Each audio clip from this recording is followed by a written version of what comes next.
الشيخ الإمام أبي عيسى محمد بن عيسى بن ثورة بن موسى الترمذي رحمه الله تعالى باب ما جاء في النمام.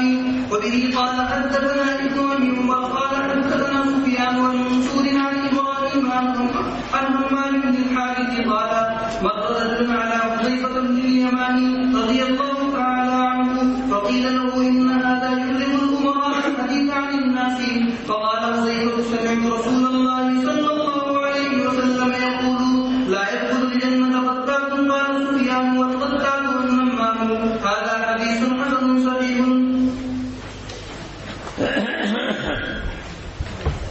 قتات، نمام، قصاص، یہ کلمات ہیں قریب المعنی. سب کا اشتراک ہے اس وقت میں کہ سنتا ہے اور دوسروں تک بات پہنچاتا ہے. نمام وہ ہے جو بات ساتھ میں بیٹھا ہوا ہے، گفتگو کر رہا ہے، گفتگو ہو رہی ہے. دوسرا وہ انسان ہے کہ جو دیوار کے پیچھے بیٹھا ہوا سن رہا ہے کہ کیا گفتگو ہو رہی ہے. قتال، قصاص جو بیٹھتا ہے ساتھ اور طرح طرح کے سوالات کرتا ہے، کھود پریت کرتا ہے، نکلواتا ہے بات دل سے. پھر نکل آتی ہے تو جا کر کے پہنچا. تینوں میں وصف میں اشتراک ہے کہ بات لیتا ہے، لے کر چغل خوری کرتا ہے. اردو میں کہتے ہیں چغلی کرنا، ایسے شخص کو کہتے ہیں چغل خور. یہ وصف غیر محمود ہے، لیکن بعض اوقات وصف محمود بھی ہے. وہ گفتگو جو امن و امان کو آگ لگانے کے لیے ہے، ظلم و تعدی کے دروازے کو کھولنے کے لیے ہے، افساد فی دنیا یا افساد فی دین کے لیے کی جا رہی ہے، یا خلافت اسلامیہ کی جڑوں کو کھوکھلا کرنے کے لیے کی جا رہی ہے. اب آدمی اس کو لے کر پہنچاتا ہے تاکہ دنیا مفاسد سے محفوظ رہ سکے. یہ چیز تو وعید کا مستحق نہیں بناتی بلکہ وعد کا مستحق بناتی. اس لیے جہاں جو بات کہی جا رہی ہے اس کا مصداق یہ ہے کہ حفظ نفس کے لیے یا دنیا کے فائدے کے لیے جو صاحب اقتدار ہے اس تک باتوں کو نقل کرتا ہے تاکہ اس کے تئیں اپنی قربت کو حاصل کر سکے. اس بنیاد پر یہ منفعت دنیا کے لیے کر رہا ہے. وہ جو پہلی صورتیں ہیں وہ منفعت دنیا کے لیے نہیں ہیں بلکہ وہ تو دنیا کو مفاسد سے بچانے کے لیے ہیں. اس لیے اس کا مصداق وہ نہیں ہے. اب ایک شخص آتا ہے ملنے کے لیے. مر رجل علی حذیفہ رضی اللہ تعالی عنہ، تو اس کے بارے میں ان سے یہ کہا گیا کہ ھذا یبلغ الامراء، یہ باتیں لوگوں سے لیتا ہے اور امراء تک پہنچاتا ہے. یعنی امراء امیر بول کر کے لیا جاتا ہے معنی ارباب اقتدار. اب اس زمانے میں امراء کہا جاتا ہے اس خاندان کے افراد کو جو خاندان مالکہ کہلاتا ہے، ملوک کا. امیر کہا جاتا ہے امیر مدینہ، امیر مکہ، وہ گورنر ہیں جو بادشاہ کے نائب ہوتے ہیں امن و انتظام قائم کرنے کے لیے، ان کو بھی امیر کہتے ہیں. یہاں یبلغ الامراء سے مراد ارباب اقتدار تک باتیں پہنچاتا ہے. اس لیے ہم نے آپ کو بتا دیا اس کی مجلس، جس مجلس میں یہ ہو وہاں انسان کو گفتگو کرتے ہوئے سمجھداری کا ثبوت دینا چاہیے، یہ مطلب ہے. تو فرماتے ہیں حذیفہ بن الیمان رضی اللہ تعالی عنہ، سمعت رسول اللہ صلی اللہ علیہ وسلم یقول لا تدخلوا الجنة قطات. قطات جنت میں نہیں جائے گا، اس لیے کہ جنت میں جائے گا وہ جو معاملات جس کے اچھے ہوں. فیما بین الناس، اس کے معاملات لوگوں سے خراب ہیں، اس کا یہ عمل ان کے لیے سبب اذیت بنے گا، یہ عمل صالح تو نہیں ہے. اس لیے لا يدخل الجنة قطات. قال سفیان والقطات والنمام. جی باب ما جاء في العيد. وبه قال حدثنا احمد بن منيع قال حدثنا يزيد بن هارون عن ابي غسان محمد بن مطرف عن حسان بن عطية عن ابي امامة رضي الله تعالى عنه وعنهم عن النبي صلى الله عليه وسلم قال الحياء والعي شعبتان من الايمان والبغاء والبيان شعبتان من النفاق. هذا حديث حسن غريب انما نعرفه من حديث ابي غسان محمد بن مطرف قال والعي قلة الكلام والبغاء والفحش في الكلام والبيان وكثرة الكلام مثل هؤلاء الخطباء الذين يخطبون فيتوسعون في الكلام ويتوسعون فيه من مدح الناس فيما لا يرضى الله. باب ما جاء في العج. عج کہتے ہیں درماندگی، عجز. یہ عجز کبھی تو طبعی ہوتا ہے، جہاں آدمی دو چار آدمیوں میں بیٹھا ویسے تو بڑا ترم خواں بنتا ہے، لیکن لوگوں کے درمیان میں بیٹھ کر کیا ایسی مرغوبیت ہوتی ہے کہ زبان اٹھتی ہی نہیں. یہ عجز جو ہے قلت الکلام، لیکن یہ تو ایک طبعی چیز ہے، کسی طبعی چیز کے اوپر مؤاخذہ نہیں ہوتا ہے.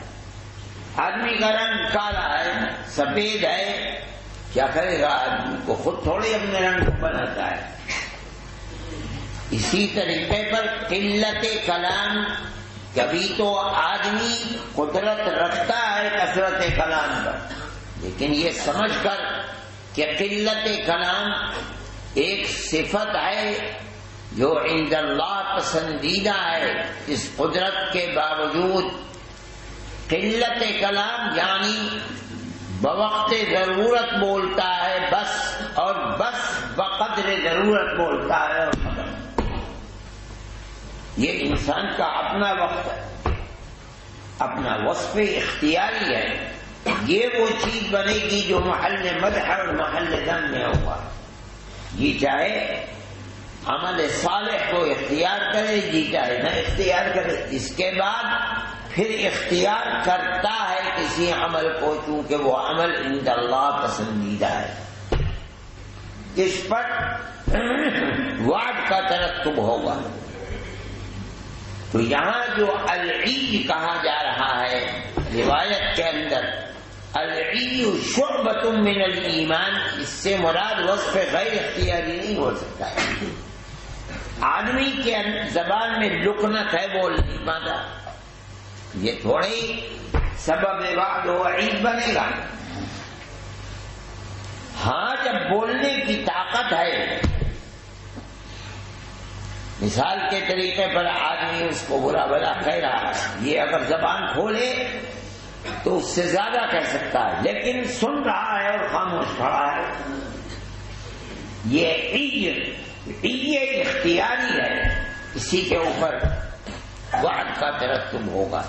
اس کے ساتھ حیا بھی ہے. الحیاء والعی شعبتان من الایمان. الحیاء سے مراد وہ انکسار ہے، ٹوٹنا جسم کا، وہ انکسار ہے جو اس خوف سے ہے کہ اللہ سن رہا ہے، دیکھ رہا ہے، مواخذہ ہوگا، اس لیے بھی میں نہیں کروں گا. ایمان کا جب بنے، ورنہ حیا تو مومن میں بھی پائی جاتی ہے، کافر میں بھی پائی جاتی ہے، بچوں میں پائی جاتی ہے، بڑوں میں پائی جاتی ہے۔ تو سبب وعد جس کو فرمایا جا رہا ہے شعبتان من الایمان، وہ حیا ایمانی ذات واجب الوجود کا استحضار مانع بن رہا ہے عمل غیر صالح کو اختیار کرنے سے۔ اسی طرح ذات واجب الوجود کا استحضار کثرت کلام سے روک رہا ہے۔ اب آدمی کی درماندگی اور عجز عن الکلام یہ اختیاری ہے، جس کو ذات واجب الوجود کے خوف سے اپنائے ہوئے، ورنہ قادر ہے کہ اس سے زیادہ بات کرے اور بولے اور جواب اس سے زیادہ کڑوا جواب دے جتنا وہ بول رہا ہے، لیکن نہیں بولتا۔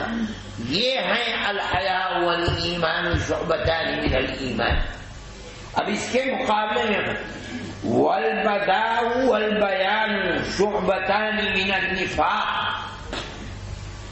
بدا فحش گوئی پوہر باتیں، جس کے سامنے بات کر رہا ہے اس کو برا بھلا کہتا ہے، خامخواہ کا نقد کر رہا ہے،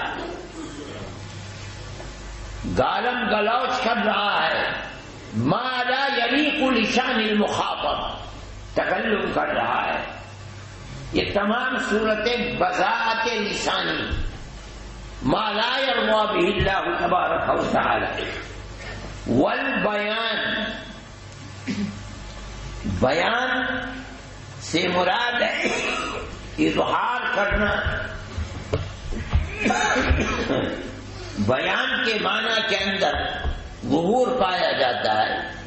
اب اگر بیان ہے کسی حق کے اظہار کے لیے وصف محمود ہو جائے گا، اگر یہ بیان ہے باطل کو طاقتور بنانے کے لیے، ناپسندیدہ چیز کو پیش کرنے کے لیے، وصف غیر محمود ہو جائے گا۔ لہذا البیان شعبۃ من النفاق، یہ پتا چلتا ہے کہ بیان سے وہ بیان مراد ہے جو ایمان کے ساتھ تعلق نہیں رکھتا ہے۔ مومن کی صفت یہ بیان نہیں ہوگی، یہ نہیں ہو سکتی۔ صاحب کتاب نے اسی لیے اس کو واضح کر دیا، فرماتے ہیں والبیان ہوا کثرت الکلامی، کثرت کلام بھی کیا ہے؟ آدمی احقاق حق کے لیے مناظرہ کر رہا ہے، کثرت کلام ہے، تو اس کے اندر کیا خرابی ہے؟ فرماتے ہیں کثرت کلام بذات خود اس وقت وصف غیر محمود ہے جبکہ احقاق حق کے لیے نہیں بلکہ احقاق باطل کے لیے ہوگا۔ چنانچہ اس کی مثال مثل هؤلاء الخطباء الذين يخطبون فيتوسعون في الكلام ويتفصحون فيه من مدح الناس فيما لا يرضى الله۔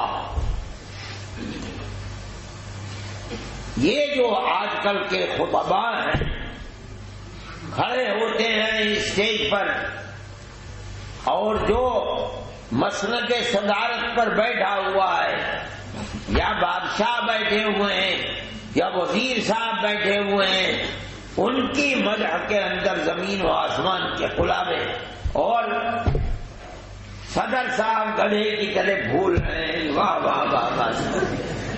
مقصد کیا ہے؟ ان کی دولت، ان کے اقتدار سے استفادہ کرنا۔ یہ پتہ چلا کہ یتوسعون فی الکلام ویتفصحون فی الکلام، یہ اس وقت وصف غیر محمود ہے جب من مدح الناس ہے، فی ما لا یرضی اللہ کی بھی قید لگائی۔ اگر مدح میں جس کے ہو رہا ہے وہ اس کا حقدار ہے اور اس کہنے کا فائدہ ہے۔ اللہ رسول اللہ صلی اللہ علیہ وسلم کی مدح فرماتا ہے، حسان بن ثابت کے قلب پر جبرائیل امین آ کر کے اللہ کی طرف سے آتا ہے، جبرائیل امین تائید کرتے ہیں یہ کیا ہو رہا ہے؟ فی مدح الناس، فی مدح رسول اللہ ہے، لیکن یرضی بہ اللہ تبارک و تعالی، اس لیے یہ بھی قید لگائی من مدح الناس فیما لا یرضی اللہ، مطلب ہے کہ اس کے وصف کو کہ آیا یہ بیان من النفاق ہے یا نہیں ہے، اس پر پہلے غور کرنا پڑے گا۔ یہ نہیں ہے کہ جہاں بیان ہے فوراً اس کے لیے یہ روایت پیش کر کے یہ منافق ہے، یہ نہیں کہا جائے گا، بلکہ پہلے یہ دیکھو کہ اس کا مصداق کیا ہے، متعلق کیا ہے، اس کی بنیاد کیا ہے، تب اس کے بعد یہ فیصلہ کیا جائے گا۔ جی چلیے۔ باب ما جاء أن من البيان سحرا، وبه قال حدثنا قتيبة قال حدثنا عبد العزيز بن محمد عن زيد بن أسلم عن ابن عمر رضي الله تعالى عنهما وعنهم أن رجلين قدما في زمان رسول الله صلى الله عليه وسلم فخطبا فعجب الناس من كلامهما، فالتفت إلينا رسول الله صلى الله عليه وسلم فقال إن من البيان سحرا وإن بعض البيان سحر۔ جی وَإِنَّ بَعْضَ الْبَيَانِ او ان بعض البیان سے ہم نے یہ ہونا تھا۔ جی آپ نے یہ فرمایا یا یہ فرمایا شک کے راوی ہے۔ ان من البیان سحرا، سحر فرماتے ہیں بعض بیان من تبعیضیہ ہے، بعض بیان سحر ہیں، جادو ہیں، یعنی جادو کا کام کرتے ہیں۔ جادو کا کام کیا ہے؟ سحر قلب ماہیت نہیں کرتا، بلکہ انسان کے دل و دماغ کو باندھتا ہے، اور وہ چیز ایسا لگتا ہے جیسے قلب ماہیت ہو گئی، قلب ماہیت نہیں ہوتی۔ یعنی سحر کی بنیاد پر مکھی کو کتا بنا دے، یہ نہیں ہے۔ مکھی مکھی رہے گی، کتا کتے، یہاں یہ ہے دیکھنے والے کو سحر کا اثر دماغ پر ایسا ہو کہ اسے لگنے لگے کہ یہ مکھی نہیں، یہ تو کتا بیٹھا ہے۔ قرآن کہتا ہے کہ جب ساحرین نے اپنی رسیاں ڈالی فَأَلْقَوْا حِبَالَهُمْ وَعِصِيَّهُمْ، حضرت موسیٰ علیہ نبینا علیہ الصلاۃ والتسلیم کے سامنے اپنے جادو کا اظہار کرنا، الحمدللہ یہدیکم اللہ ویصلح بالکم، تو فرماتے ہیں قرآن کیا کہتے ہیں؟ یخیل الیہ من سحرہم انہا تسعی، وہ رسیاں خود سانپ نہیں بن گئی تھی کہ وہ چل رہی ہیں، بلکہ یخیل، اس جادو نے ان کے خیال کو اس طرح باندھا کہ لگنے لگا تو چل رہی ہے، سانپ بن گئی۔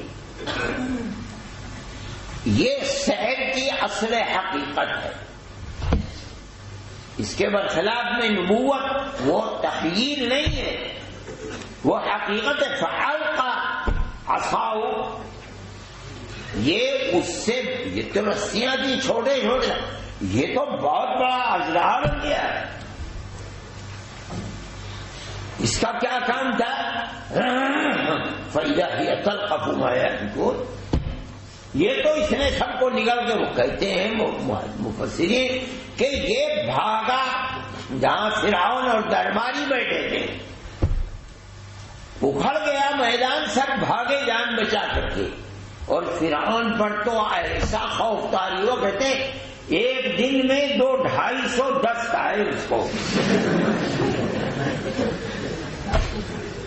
سحر تخییر کا کام کرتا ہے، قلب ماہیت نہیں۔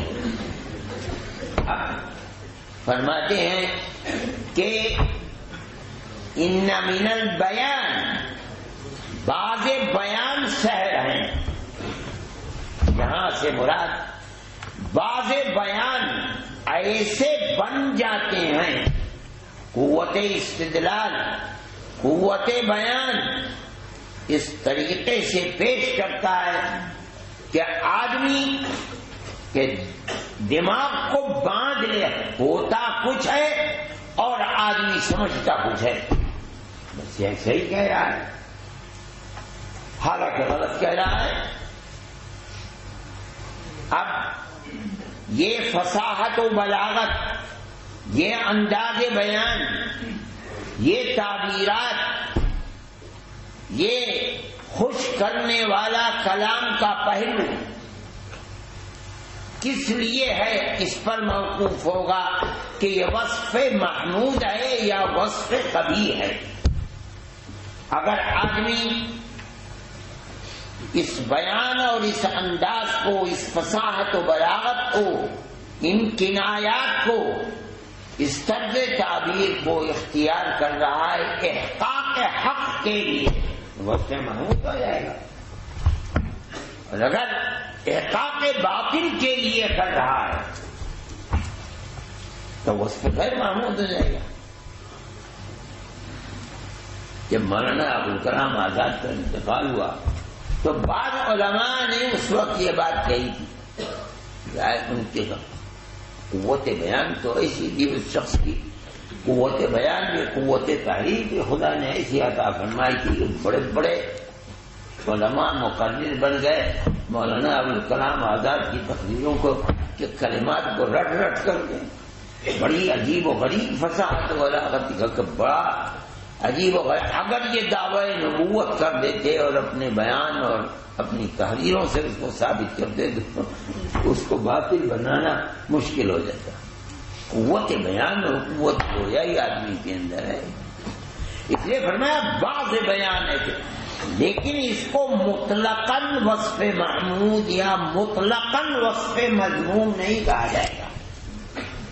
تعلق کیا ہے، جس چیز کے بیان کے لیے ہے اس سے یہ پتا چلے گا کہ یہ وصف محمود ہے یا وصف احقاق حق کے لیے اگر آدمی کرتا ہے تو یہ تو عبادت بن جائے گی. جی یہ دو آدمی آپ کی خدمت میں حاضر ہوئے تھے بنو تمیم کے، اور ایک تو عمرو بن احلم تھے اور ایک زبرقان تھے، دونوں کے دونوں فصاحت و بلاغت کے اندر تھے، اور وہاں ایک دوسرے کے خلاف کھڑے ہو گئے.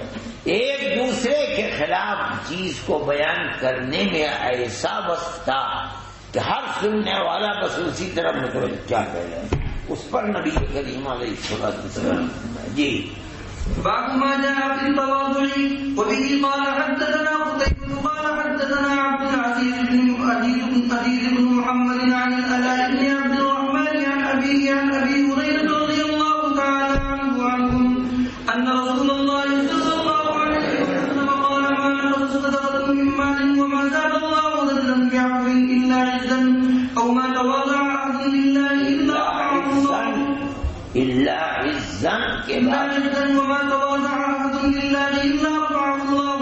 وفي الباب عن عبد الرحمن بن عوف وابن عباس وأبي كبشة عن مالك رضي الله تعالى عنهم واسمه عمر بن سعد. هذا حديث حسن صحيح. فرماتے ہیں تواضع سب سے پہلی چیز صدقہ آدمی کرتا ہے تو اس کے مال میں کمی نہیں ہوتی. یہ تو مشاہدے کے خلاف ہے. آدمی کے پاس 100 روپیے ہیں، اگر وہ 10 روپیے صدقہ کر دے گا تو 100 تھوڑے ہی رہ جائیں گے، 90 رہ جائیں گے. مطلب ہے معالن انجام کار. کیا مطلب؟ اللہ اس کے بدلے میں تجھ کو 10 کی جگہ 1000 دے گا، 10,000 دے گا، 10 لاکھ دے گا تو خدا کے یہاں کمی تھوڑا ہی ہے. یا یہ مطلب ہے کہ مستقبل میں جہاں خرچ ہونا تھا بیماریوں میں اور دوسری جگہوں کے اندر، اللہ اس کی حفاظت فرمائے گا، بیماریوں سے نجات دے گا، تیرے مال کی، تیرے گھر کی حفاظت فرمائے گا. چور اور ڈاکو یعنی ضیاع کے جو اسباب تھے اللہ ان اسباب کو دور فرما دے گا. یہ مراد دی جا سکتی ہے، یہی ہے بھی مراد. ورنہ جس مال کے اندر سے نکلے گا، یہ تو ایک بدیہی چیز ہے کہ اس کے اندر کمی ہو جائے گی۔ دوسری چیز ہے وَمَا زَادَ اللَّهُ رَجُلًا بِعَفْوٍ إِلَّا عِزًّا، جو آدمی دوسرے کی بات کو سنتا ہے، عفو درگزر کا معاملہ ہے، چھوڑو معاف کر دو، وہ آدمی اس کو ذلیل کرنا چاہتا ہے، یہ اس کے مقابلے میں اس کے ذلت کے اسباب کو بیان نہیں کرتا، بلکہ اپنی زبان کو بند کر دیتا ہے اس موضوع کے اوپر۔ تو فرماتے ہیں اگر یہ اللہ کے لیے ایسا کر رہا ہے تو اللہ یہ ذلیل کرنا چاہتا ہے، اللہ اس کو عزت نہیں دے۔ یہ وہ چیز ہے جو مشاہدے میں آتی ہے۔ اگر انسان کسی دوسرے انسان کے عمل تذلیل پر جواب نہیں دیتا، اللہ کے لیے اس پر خاموشی، اللہ کو یہ وصف پسند ہے میری خاموشی، تو اللہ تعالی عزت عطا فرماتے ہیں، اور ذلیل کرنے والا آدمی خود ذلیل ہوتا ہے۔ یہ بڑی ایسی چیز ہے جس کا مشاہدہ انسان کرتا ہے، اس لیے اس عادت کو اپنانا چاہیے۔ وَمَا تَوَاضَعَ لِلَّهِ أَحَدٌ إِلَّا رَفَعَهُ اللَّهُ، تواضع للہ کرنا یہ شرط ہے۔ یہ نہیں ہے کہ آدمی ویسے تو کہتا ہے میں کچھ بھی نہیں کچھ بھی نہیں کچھ بھی نہیں، اگر اسٹیج کے اوپر کہتے ہیں بھائی یہ کچھ بھی نہیں میں کچھ نہیں آتا، تو کھڑے راجا تجھ سے بہت چاہیے، اس کا مطلب ہے کہ وہ تواضع بناوٹی تھی، اس کی کوئی حقیقت نہیں تھی۔ مطلب ہے آدمی لوگوں کے سامنے لوگوں کی غیر موجودگی میں دن اور رات اپنے آپ کو تہی دست سمجھتا ہے، چھوٹا سمجھتا ہے، یہ سمجھتا ہے کہ میں سب سے زیادہ کوتاہ ہوں عملی اعتبار سے، خدا جانے جو کچھ کرتا ہوں وہ مقبول ہوگا بھی نہیں۔ توفیق اللہ کی طرف سے ہوتی ہے، لیکن میرا عمل خود کوتاہ ہوتا ہے، اللہ جانے کل موت کے بعد کچھ ملے گا کہ نہیں ملے گا، یہ وہ وصف ہے للہ۔ اب اگر یہ ہوگا لوجہ اللہ تبارک و تعالی تو رفعہ، یہ وصف محمود ہے۔ اس لیے آدمی اپنے آپ کو کوتاہ سمجھے تو حقیقتاً سمجھے لوجہ اللہ تبارک و تعالی، دکھلاوے کے لیے نہیں، تب اس کے اوپر یہ ثمرہ مرتب ہوگا۔ جی باب ما جاء في الظلم وبه قال حدثنا عباس الأنبري قال حدثنا أبو داود الطيالسي عن عبد العزيز بن عبد الله بن أبي سلمة عن عبد الله بن دينار عن ابن عمر رضي الله تعالى عنهما وعنهم عن النبي صلى الله عليه وسلم قال الظلم ظلمات يوم القيامة وفي الباب عن عبد الله بن عمرو وعائشة وأبي موسى وأبي هريرة وجابر رضي الله تعالى عنهم هذا حديث حسن غريب من حديث ابن عمر رضي الله تعالى عنه۔ نبی کریم علیہ الصلوۃ والسلام الظلم، ایک ظلم قیامت کے دن ظلمات بن کر سامنے آئے گا، ایک ظلم اندھیروں۔ اب ظلمات کا مصداق کیا ہے؟ ظلمات بول کر کے شدائد بھی مراد ہوتی، قل من ینجیکم من ظلمات البر ای من شدائد البر والبحر، تو اس کا مطلب ہے الظلم ظلمات یا الظلم شدائد یوم، ایک نہیں، خدا جانے کس کس طرح کے شدائد ہوں گے۔ آنکھ میں جلنا یہ ایک شدت ہے، پھر پیاس لگے گی تو پانی کے بجائے پیپ کا ملنا یہ دوسری شدت ہے، پھر وہ گرم پانی حمیم سامنے آئے گا تو اتنا گرم ہوگا کہ وہ العیاذ باللہ نیچے گر جائیں گے، اوپر کا سمٹ کر نصف راست تک پہنچ جائے گا۔ وہ تفاصیل جو آگے آ رہی ہیں یہ شدائد ہیں العیاذ باللہ۔ اور یہ بھی ہو سکتا ہے کہ ظلم تو ایک ظلم ہے، آدمی کا مکان تھا، دعویٰ کر کے تو نے اس کے جائز حق کو چھین لیا، یہ ایک ظلم ہے۔ اس کی دکان تھی، وہ دکان ظلمن چھین لی۔ اس کی زمین تھی، باغ تھا، جس کے اندر پیدا ہوتی تھی چیزیں، ظلمن تو نے لے لی۔ اب اس ایک ظلم کا نتیجہ کتنوں کو بھگتنا پڑا۔ جو مالک تھا وہ محروم ہو گیا رحمت خدا بندی سے، اس کی بیوی وہ چلی گئی، اس کے بچے وہ اس ظلم کا شکار ہو گئے۔ تو ایک ظلم کتنے لوگوں کو متاثر کرنے والا ہے، سب کی روٹی روزی چھن گئی۔ اب ظاہر ہے کہ جب اتنے لوگوں کے لیے سبب عزیزت بنا ہے تو شدائد کل قیامت کے دن اس ظلم کے بدلے میں اسی طریقے پر مرتب بھی ہوں گے۔ یہ بھی مفہوم ہو سکتا ہے کہ آپ ظلم و ظلمات یوم القیامہ۔ یہ باب ما جاء في ترك العيب للنعمة وبه قال حدثنا أحمد بن محمد قال حدثنا عبد الله بن المبارك عن سفيان عن الأعمش عن أبي حازم عن أبي هريرة رضي الله تعالى عنه قال ما عاب رسول الله صلى الله عليه وسلم طعاما قط كان إذا اشتهاه أكله وإلا تركه. هذا حديث حسن صحيح.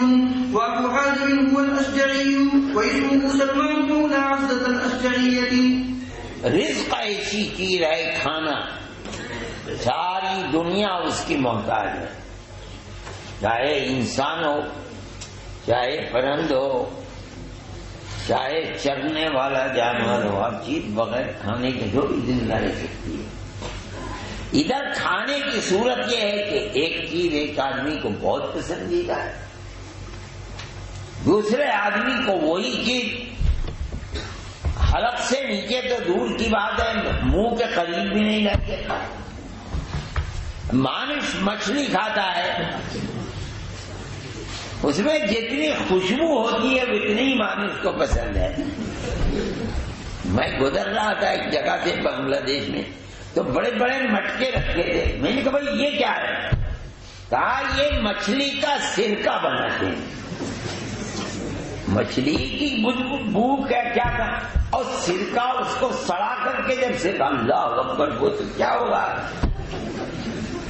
مگر ہے دنیا ایک پسند کرتی ہے، دنیا میں ہر کھانا بلکہ ہر چیز ایسی ہے، طبائع مختلفہ ہیں، کسی کو پسند ہے کسی کو نہیں۔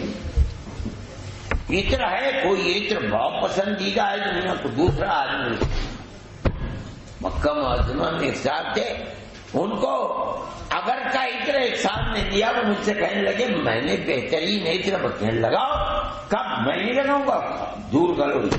ارے بھائی تمہیں عطر اگر کی خوشبو ایسی ہے جیسے 100 سڑے ہوئے چوہے اور 100 اور پھر وہ بھی سڑے ہوئے۔ یہ دنیا کا مذاق ہے، طبائع مختلفہ، ایک چیز انسان کو پسند ہے، ایک چیز نہیں پسند ہے۔ کھانا بنایا، بہترین کھانا بنایا، دوسرے آدمی نے ہاتھ بھی نہیں رکھا۔ میرے یہاں آم آئے بہترین موسم سے پہلے، یہ ایک بہت باعزت ضعیف آدمی بوڑھے حضرت مولانا حبیب الرحمان صاحب جو دارالعلوم کے بالکل محترم مولانا محمد احمد صاحب نانوتوی رحمۃ اللہ علیہ کے صاحبزادے تھے، ان کا اہتمام تھا قاری سید صاحب کے والد، مگر در حقیقت مولانا حبیب الرحمان صاحب دیوبند کے رہنے والے تھے۔ لوگ کہا کرتے تھے بالکل دبلے پتلے، یہ سب انگلیاں اور یہ، مگر لوگ کہتے سر سے پیر تک عقل ہی عقل ہے اس انسان کے اندر۔ ان کے خادم تھے، چائے بنا کے پلایا کرتے تھے، بوڑھے آدمی تھے میرے یہاں۔ میں نے ان کی تواضع میں عام کا انہوں نے تو ناک ماری. میں نے کہا آم. کہنے لگے مجھے یہ بھی پتہ نہیں کہ آم کا ذائقہ کیسا ہوتا ہے. حالانکہ زمیندار تھے, بڑے بڑے باغات تھے, آج تک میں جانتے ہی نہیں ہوں. میں نے کہا کیوں؟ کہنے لگے بچپن میں نے دیکھا تھا, بڑے نفیس و طبع آدمی تھے, لباس بڑا بہترین پہنتے تھے. میں نے بچپن میں دیکھا کہ وہ گٹھلی منہ میں لے جاتے, چوستے پھر نکالتے, پھر چوستے پھر نکالتے. ایسی گھن میری طبیعت میں وہ دن اور رات کے میں نے کبھی یاد نہیں. انسان کا مزاج ہے, طبیعت ہے. فرماتے ہیں آپ کے سامنے کھانا لایا جاتا, اگر آپ کو پسند ہوتا کھاتے, پسند نہ ہوتا نہ کھاتے, مگر کبھی عیب اس کے اندر نہیں نکالتے. ایک تو کھانے کی اپنی اہمیت کہ ہر چیز کے لیے حیات اس پر موقوف ہے. دوسرے یہ کہ بھئی مجھے نہ پسند ہے, دوسرے کو پسند نہیں ہے. یہ نہیں ہے کہ مدرسے کا سالن ہے تو توصیف ہوتی ہے ما یجوز بہ الوضوء. یہ نہیں ہے, کبھی عیب نہیں نکال, بلکہ کھانے کا احترام, یہ بھی احترام ہی ہے کہ اس کا عیب کون. اسی طرح روٹیوں کے ٹکڑوں کو پھینکنا جو تم کرتے ہو بہت خراب کار ہے. جہاں دیکھو اٹھاؤ اور اسی بنیاد پر اٹھاؤ اور اٹھا کر کہیں کنارے ڈالو جہاں کسی کے پیر میں نہ آئے کہ یہ رزق خداوندی ہے. اور انسان کبھی اس کا محتاج نہیں تھا. کتنے اللہ کے بندے بچے ہیں جو کوڑیوں کے ڈھیر پر روٹیوں کے ٹکڑے تلاش کرتے پھرتے ہیں. دنیا کے اندر ایسے لوگ ہیں, ہر طرح کے لوگ دنیا میں رہتے ہیں, کوئی خالی تھوڑے ہی دنیا. اسی طریقے کے اوپر ہر اللہ کی نعمت کے قدردانی ہونی چاہیے. کرو گے اور اللہ جانتا ہے کہ قدردان ہے یہ, تو اللہ محروم نہیں کرے. جی باب ما جاء في تعظيم المؤمنين. وبه قال حدثنا يحيى بن ذكر والجعفر بن معاذ قال حدثنا الفضل بن موسى قال حدثنا الحسين بن واقد عن عقبة بن درهم عن نافع عن ابن عمر رضي الله تعالى عنهما وعنهم قال صعد رسول الله صلى الله عليه وسلم على المنبر فنادى بصوت قال يا معشر من قد أسلم بلسانه ولم يرسل الإيمان إلى قلبه لا تؤذوا المسلمين ولا تعينوهم ولا تتبعوا عوراتهم فإنه من تتبع عورة أخيه المسلم يتبع الله عورته ومن يتبع الله عورته يفزعه ولو بيده برحله.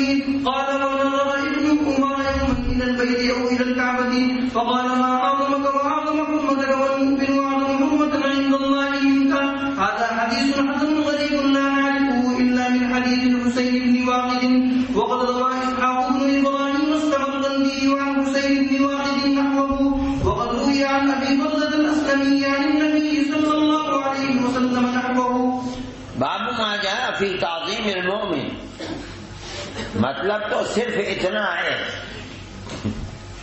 کہ آپ یہ بتانا چاہتے ہیں کہ کعبۃ اللہ جو محبت ہے جلال و جمال خداوندی کا, مومن کی شان اور مرتبہ کعبۃ اللہ سے بھی بلند ہے. اس واقعے کو, ان الفاظ کو بیان کرنے میں ایک واقعہ ہے, اس لیے اس واقعے کو بھی پیش کر دیا کہ آپ منبر پر تشریف لائے اور آپ نے منافقین کو مخاطب فرمایا یا معشر من قد اسلم بلسانہ, آئے لوگوں جو اپنی زبان سے تو اسلام لاتے ہو لیکن قلب سے اسلام نہیں لاتے. یعنی زبان سے کہتے ہو کہ اللہ ایک ہے اور میں رسول اللہ ہوں. میری رسالت کا اگر کسی کو صحیح اقرار ہے تو اس کا مطلب ہے کہ وہ یہ مانتا ہے کہ میں جو کہتا ہوں وہ حق ہے, جو کرتا ہوں وہ حق ہے, اس لیے کہ میں رسول اللہ ہوں. رسول اللہ نہ ناحق کہہ سکتا ہے نہ ناحق کر سکتا ہے, لیکن تم زبان سے اسلام, میرے عمل کو, میری تعلیمات کو تم غلط سمجھتے ہو, قبول نہیں کرتے, اس لیے تمہارا اسلام زبان سے ہے لیکن ایمان تمہارے قلب کے اندر صلاحیت نہیں، جگہ نہیں بنا سکا۔ لا تؤذوا المسلمین، مسلمانوں کو اذیت مت دو، تعیر ولا تعیروا، ان کو عیب مت لگاؤ، اور ان کی عورات کا اتباع، عورت شرمگاہ کو کہتے ہیں لیکن در حقیقت یہ ایک فرد ہے۔ عورت ہر اس وصف کو، اس عمل کو کہا جائے گا جس کو آدمی چھپانا چاہتا ہے، اسی طرح وہ جگہ بھی ہے جس کو چھپانا چاہتا ہے۔ اس کا مطلب ہے کہ جو تلاش کرنا عیوب کو، اور اگر کسی کے عیب تک پہنچ جائے تو اس کو لے کر کے افشا کرنا، یہ وہ وصف ہے جو منافقین کیا کرتے تھے۔ روایت سے یہ پتہ چلتا ہے ان کا ایک خاص مقصد ہوتا تھا کہ وہ مسلمانوں کے عیوب کو تلاش کرتے پھرتے تھے، جھانکتے پھرتے تھے کہ کہیں سے کسی عیب کا پتہ چل جائے، کسی ایسے عمل کا جس کو اظہار کرنا یہ نہیں چاہتا ہے، اگر پتہ چل جائے تو لے کر کے اس کا اظہار کریں۔ نبی کریم علیہ الصلوۃ والسلام اسی پر خطاب فرما رہے ہیں منافقین کو، تم جو کچھ کر رہے ہو دل کے پھپولے پھوڑ رہے ہو، لیکن تمہیں پتہ ہے اس کا انجام کیا ہے؟ وہ انسان جو اللہ پر ایمان لایا ہے، صحابی ہے، اعلیٰ درجے کا تقوی رکھتا ہے، اس کے ساتھ ساتھ تم یہ عمل اس کے ساتھ کر رہے ہو تو انجام کیا ہے؟ تم اس کے پیچھے پڑے ہوئے ہو عیوب کا افشا، اللہ تمہارے عیوب کا افشا کرے گا۔ یہ در حقیقت چیز ہے، یہ آدمی ہے جہاں کہیں بھی ہوگا، اس کا مطلب ہے جو آدمی کسی دوسرے کے عیوب کا متلاشی بنے گا، اگرچہ وہ منافق نہ ہو جو زمانہ نبوت میں ملتے تھے، یعنی قرآن جن کو منافق کہتا ہے، استبطان الکفر و اظہار الایمان، یہ نہ ہو نفاق آج، لیکن جو شخص ایسا کرتا ہے گویا کہ تشبہ کرتا ہے اس منافق کے ساتھ اس عمل کو اختیار کر کے جو استبطان الکفر و اظہار الایمان کرتا تھا، اعوذ باللہ، یہ تو بہت بڑی معصیت ہے۔ نہ انجام اس کا کیا ہے کہ تو پتہ نہیں کامیاب ہوتا ہے تتبع کر کے یا نہیں، لیکن جب اللہ تیرے پیچھے لگے گا، تیرے عیوب کا اظہار تو اللہ تو ناکام نہیں ہوگا، وہ تو تجھ کو ذلیل و خوار کر ہی دے گا۔ اس لیے اپنی ذلت و خواری کو اپنے ہاتھوں مت سمیٹو، کوئی کیا کر رہا ہے گھر کے اندر تم اس کو مت دیکھو، کسی کی عورت یعنی عیب کو جس کو وہ چھپاتا ہے تم اس کا افشا مت کرو۔ جو آدمی ایسا کرے گا گویا کہ اللہ کو اپنے پیچھے لگائے گا، تیری کامیابی ناکامی تو خدا جانتا ہے ہوتی ہے نہیں ہوتی، لیکن اللہ کو کامیابی ہوگا، تجھ کو تو ذلیل و خوار بنا ہی دے گا اور تجھے اس کا خمیازہ بھگتنا ہی پڑے گا۔ یہ باب ما جاء في التجانب وبه قال حدثنا قتيبة قال حدثنا عبد الله بن وهب عن عمرو بن الحارث عن ضرار عن ابي الحيثم عن ابي سعيد رضي الله تعالى عنه قال قال رسول الله صلى الله عليه وسلم لا حليم الا ذو عقدة ولا حكيم الا ذو تجربة، هذا حديث حسن غريب لا نعرفه الا من هذا الوجه۔ تجربہ فرماتے ہیں لا حلیم الا ذو حسرت، حلم کہتے ہیں عقل کو، حلیم عقل والا۔ ہماری زبان کے اندر حلیم بولتے ہیں تو بردبار،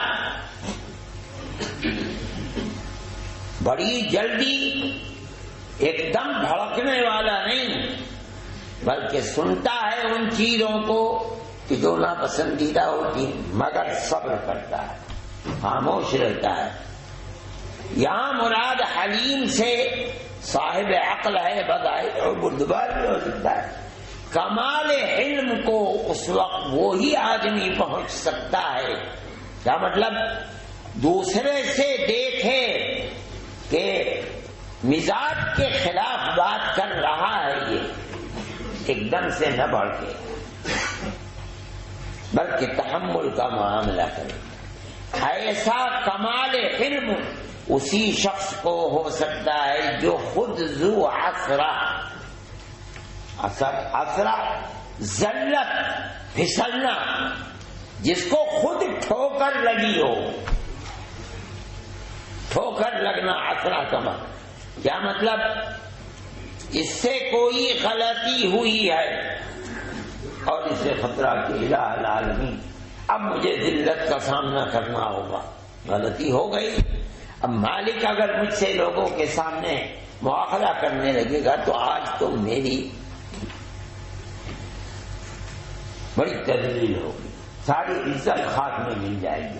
ایسے وقت میں جب کہ وہ اپنے آپ کو سمجھ رہا تھا کہ وہ مذلت کا گرفتار ہو گیا، ایسے وقت میں وہ آدمی معاف کر، چلو میں نے معاف کیا، اتنی خوشی ہوگی اس کو۔ یہ جانتا ہے کہ ایسے وقت میں جب کہ انسان یہ محسوس کر رہا ہو کہ میری ذلت ہونے والی ہے، معافی سے کتنی خوشی ہوگی یہ پہچانتا۔ اب اسے خود ٹھوکر لگی تھی اور معافی مل گئی، یہ اس کے قدر و منزلت کو پہچانتا۔ کل کو اگر اس کے پاس کسی کو ٹھوکر لگی تو یہ اس کے ساتھ ذلت کا معاملہ نہیں کرے گا، بلکہ آج سے 25 سال پہلے جب یہ کسی جگہ ملازم تھا، مالک نے اس کے ساتھ اس کی ٹھوکر پر کس طرح کا معاملہ کیا تھا اور اسے کتنی خوشی ہوئی تھی۔ دوسرے کو جب ٹھوکر لگے گی اس کے ساتھ یہ معاملہ کرے گا اس کو خوشی پہنچانے کے لیے۔ یہ آدمی حقیقی معنی کے اندر با کمال حلیم کہلائے گا۔ یہ مفہوم ہے کہ خود ٹھوکر لگی ہوئی ہو اور اس کا انجام اس کے سامنے ہو۔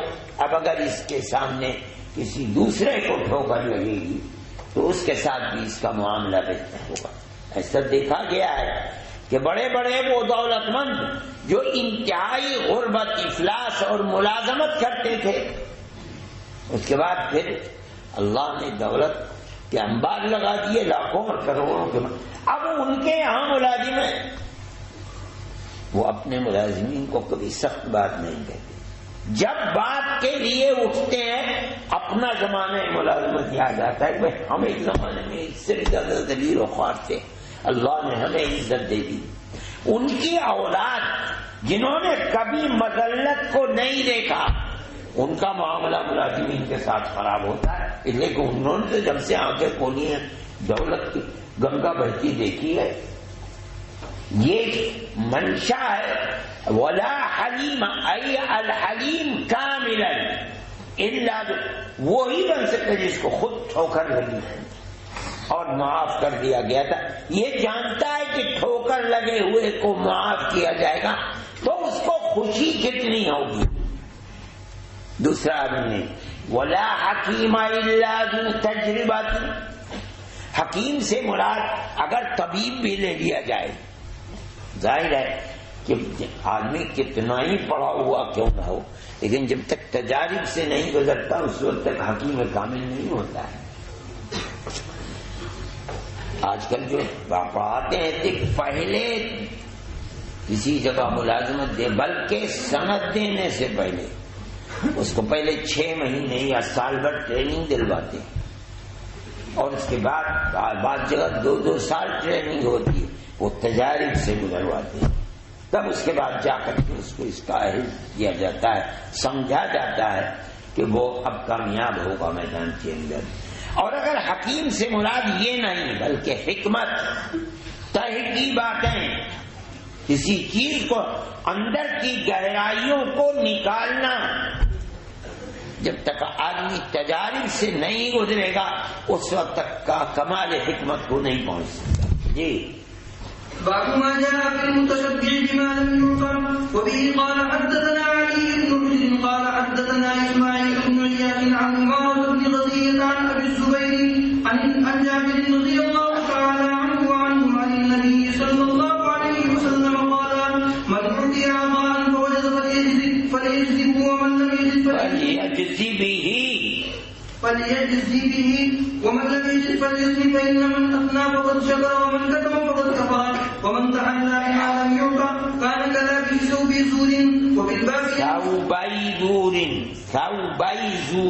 كان كلابس ثوب زور وفي الباب أسماء بنت أبي بكر وعائشة رضي الله تعالى عنهما. هذا حديث حسن غريب ومعنى قوله ومن كتم فقد كفر يقول كفر تلك النعمة. فرماتے ہیں المتشبع بما لم يعطى شبعان. شبع کہا جاتا ہے پیٹ بھرنے کو. باب تکلف تفاعل سے لے کر المتشبع تفاعل کا خاصہ ہے تکلف. ہے نہیں پیٹ بھرا اپنے پیٹ بھرے ہوئے ہونے کو بتکلف ظاہر کرتا ہے. بما لم یعطا جو دیا نہیں گیا. کیا مطلب؟ مثال کے طور پر کسی کی 2 بیویاں ہیں. اب شوہر دونوں بیویوں کو برابر برابر دیتا ہے پہننے کے کپڑے کھانے کے لیے پیسے مثال کے طور پر. اب ایک بیوی اپنی سوکن کے سامنے بہترین کپڑا جانتی ہے کہ میرے باپ نے دیا ہے مجھے, شوہر نے تو دیا نہیں ہے. شوہر نے تو جیسا مجھے دیا ویسے اس کو دیا.